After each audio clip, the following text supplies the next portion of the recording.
अमीर ननद की गरीब भाभी। रीना एक मध्यम परिवार की लड़की थी, लेकिन उसकी भाभी शिवानी एक बड़े घर की बेटी। शिवानी की शादी अभिषेक से लव मैरिज थी।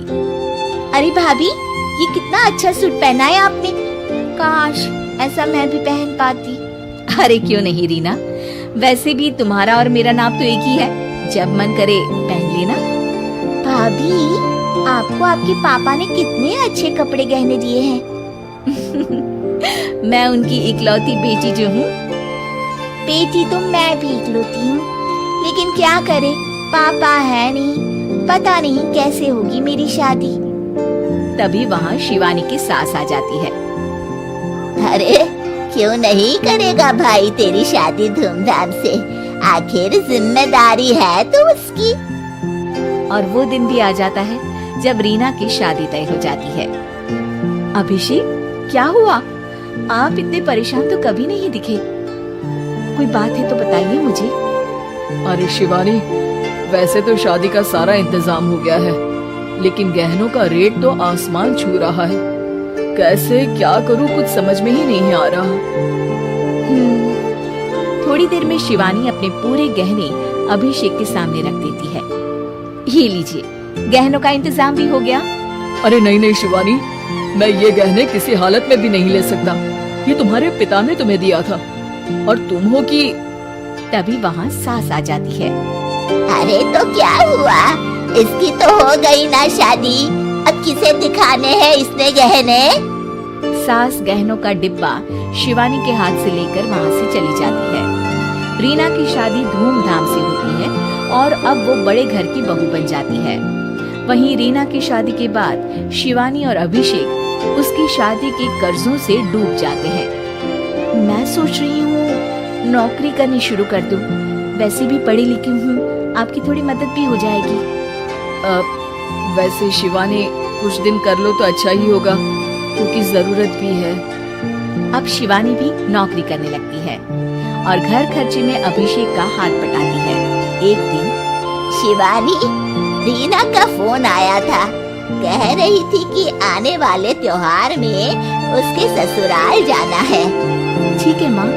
अरे ठीक तो है, लेकिन एक काम कर लेना, उसके सास ससुर से लेकर पूरे खानदान के कपड़े मिठाइयाँ सब ले आना, और हो सके तो रीना के लिए छोटे से कान में पहनने के बूंदे भी। और क्या है ना, शादी में उसे सारी बड़ी बड़ी कान की ज्वेलरी दी थी, घर में पहनने के लिए तो उसके पास कुछ भी नहीं है। शिवानी सोच में पड़ जाती है कि वो क्या करे, क्योंकि कर्जों और घर के खर्चों के बाद तो पैसे बचते ही नहीं थे। शिवानी फिर अपने पिता को फोन करती है और उनसे पैसे मांगती है।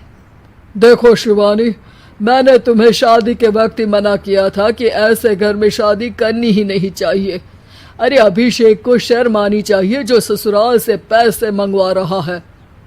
शिवानी को पिता की बात पर गुस्सा आ जाता है। आप मेरे पिताजी हैं और मैं परेशान थी, इसलिए आपसे मदद की उम्मीद की पापा। अभिषेक को तो पता भी नहीं है कि मैंने आपसे पैसे मांगे हैं। शिवानी सोचती है कि वो अभिषेक से बात करे, लेकिन फिर उसे लगता है कि वो टेंशन ले लेगा। तभी शिवानी की नज़र हाथ के कंगन पर पड़ती है।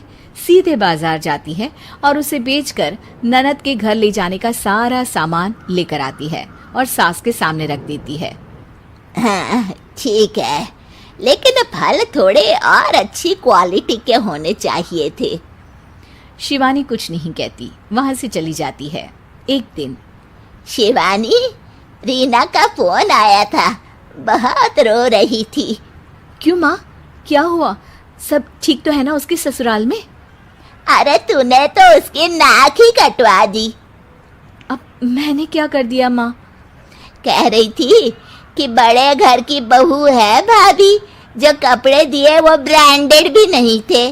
तू तो जानती है ना उन लोगों का पहनावा कितना अच्छा है।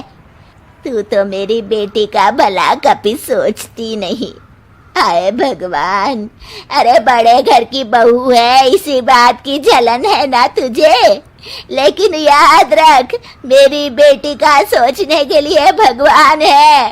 तुम लोग कभी उसका बुरा नहीं कर पाओगे। अब शिवानी के मन में सवाल था कि क्या ईश्वर सिर्फ रीना के साथ है, उसके साथ नहीं।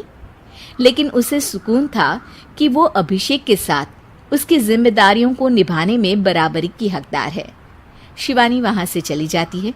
वो सास से कुछ नहीं कहती, क्योंकि अमीर घर की बहू बनकर रीना को भले ही सुकून ना हो, लेकिन गरीब घर की बहू बनकर शिवानी खुश है, क्योंकि खुशी पैसों से नहीं